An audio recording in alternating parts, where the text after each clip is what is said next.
заменик на председателот на комисијата, почитувани пратеници, почитуван представник на Агенцијата за цивилно воздухопловство, најнапред да ви се заблагодарам за присуството на оваа комисија и за презентирањето на планот, програмата и на финансискиот план на оваа агенција, затоа што во изминативе години, колку што се сеќавам, не беше пракса да доаѓате на оваа комисија и да ги презентирате овие работи, но еве ова е позитивно нешто што оваа година се случи, затоа сакам да го поддржам. Ако грешам, слободно исправете ме, но мислам дека претходните години ова не беше случај. Но да се вратиме на финансискиот план и на агенцијата и на тоа дека овој финансиски план се носи врз основа на член 13 од Законот за воздухопловство, во кој управниот одбор на агенцијата дава предлог финансиски план до собранието, а собранието понатака по давање на согласност на агенцијата изготвува финансиски план. Општо е познато дека состојбата во која се наоѓа Агенцијата за цивилно воздухопловство и целото воздухопловство во Република Македонија е во катастрофална состојба, се наоѓа во лоша состојба. Ова агенција и понатаму се финансира од само еден извор, главен, тоа го потврди и директорот, кажа дека се финансира или средствата се обезбедуваат за оваа агенција околу 93,7%, ако добро се сеќавам од вашето излагање дека доаѓаат од еден извор, а според сите препораки на Евроконтрол се препорачува да има минимум 3 извори на финансирање на оваа агенција. Но тоа е што е. Јас би сакал да преминам на финансискиот план и да образложам некои работи што мене ми оставија онака впечаток и да го констатирам она што сега претходно го кажав, дека најголемиот дел на средствата доаѓаат од еден извор, а тоа се приходи од услуги во воздухопловната навигација. Тоа може да го видиме и во финансискиот план, во кој што најголемиот дел од приходите или 178 милиони и 100.000 денари доаѓаат од оваа ставка и тоа е споредено со 2021 година зголемување за 18,40%. Понатака во другите ставки приходи ги образложи колегата Бојан Стојановски и по сите имаме намалување, не би сакал да се повторувам со него. Во сите останати ставки од кои што се финансира ова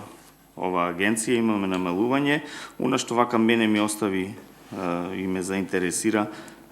тоа е финансиски приходи, а тоа е дека во 2021 сме имало 8.549.000 денари, за 2022 година имаме само 1.589.000 денари предвидени дека ќе се обезбедат од финансиски приходи. Намалувањето изнесува цели 81,41%, па ме интересира кои се овие финансиски приходи и зошто е толку драстично ова намалување на приходите на оваа агенција од овој извор. И кога ќе се сумираат сите приходи, без разлика што зголемувањето не е ли на првичнава од приходите од услуги на воздухопловната навигација 18,40, од сите овие намалувања на крај доаѓа дека приходите за 2022 година ќе се зголемат само за 7,52%, она што и претходно се констатира. Понатака во расходи би сакал вака да ми образложите околу ставката за нематеријални средства и останати права. Гледам дека таму се предвидени 1.760.000 денари или околу 28.000 евра за имплементација на софтверско решение согласно планот за јавни набавки, па ме интересира кој софтвер ќе се имплементира и за што служи тој софтвер што ќе се имплементира, пошто гледам дека 2021 немало таква ставка, ова е нешто ново, најверојатно, што треба да се имплементира и би сакал да ми образложите за каков софтвер станува збор. Околу расходите за канцелариски инвентар, мебел и транспортни средства, веќе образложивте, јас само ќе кажам дека таму има зголемување од 600.000 денари, споредено со 2021 година. Исто така околу трошоците за електрична енергија имаме 700.000 денари зголемување или 53,85%. Со тоа што мислам дека кажавте дека тука влегуваат и некои нови канцелари што сте ги обезбедиле, но јас мислам дека ова е доказ и она што го зборувавме е околу зголемувањето на цената на електрична енергија, која што секаде се покажува во овие извештаи колку ќе е зголемувањето и колку ќе не чини на сите нас и на граѓаните и на државните институции и на приватните фирми зголемувањето на електричната енергија. Понатака во расходите во ставката услуги за одржување и заштита, кажавте дека тоа е заради добиените простории и мене ме интересира колку простории добивте како нови простории за агенцијата, затоа што гледам дека има зголемување од 29.000 евра со тоа што биле планирани средства за 2021 година или вкупно 68.000 евра се предвидени за услуги за одржување и заштита. Мислам дека ова е сериозна сума за одржување на неколку нови простории. И затоа сакам да прашам колку се тие простории, што сумата е 68.000 евра за одржување. Понатака имаме трошоци за амортизација, исто и таму имаме предвидено зголемување од 14.000 евра или вкупно како трошоци за амортизација се предвидени 55.000 евра. Понатака, дневници за службени патувања, ноќевања и патни трошоци. Таму имате предвидено 25% изголемување или 200.000 денари. Па јас во услови на пандемија, нели, јасно знам дека ќе кажете дека оваа година, нели, се намалува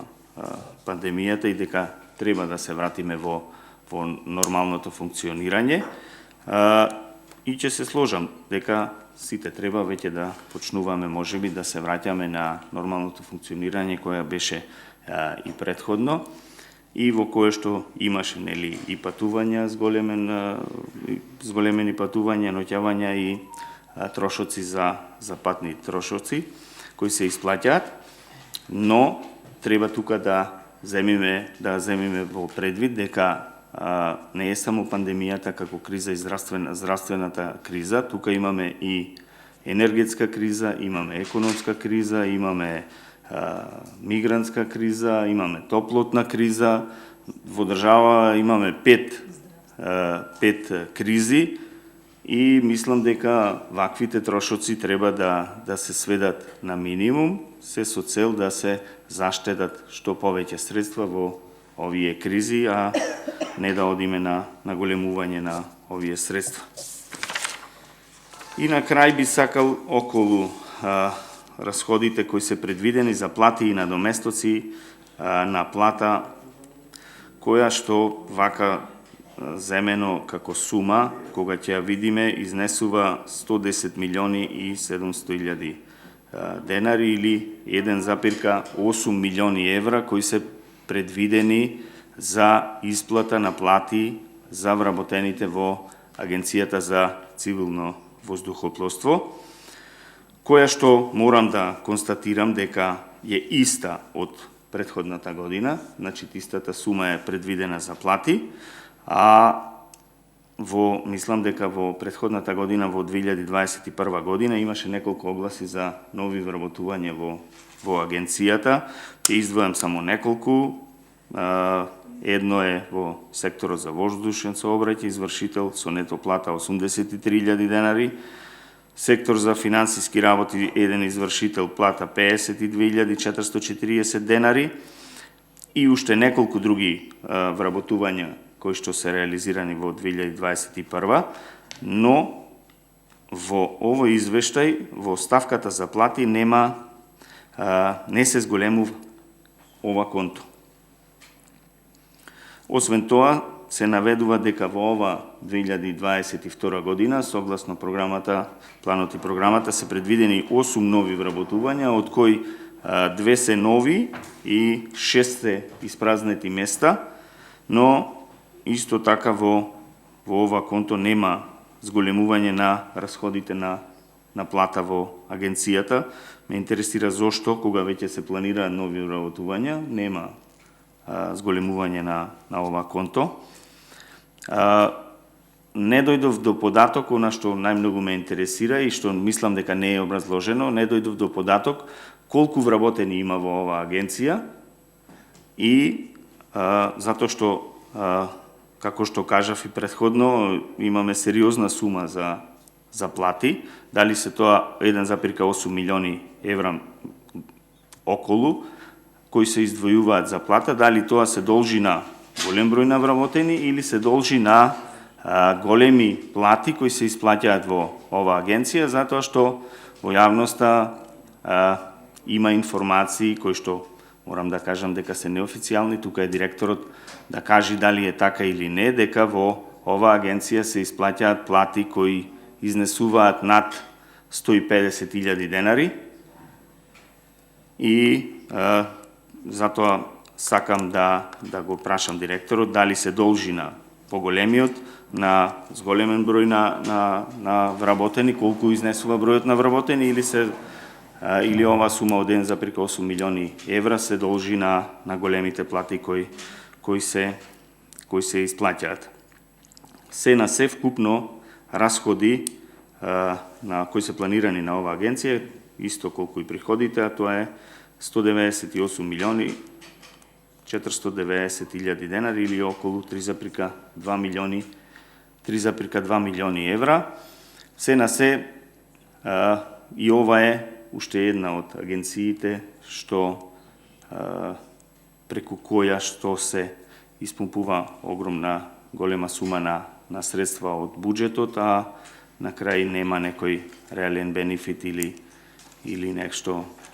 добро што граѓаните ќе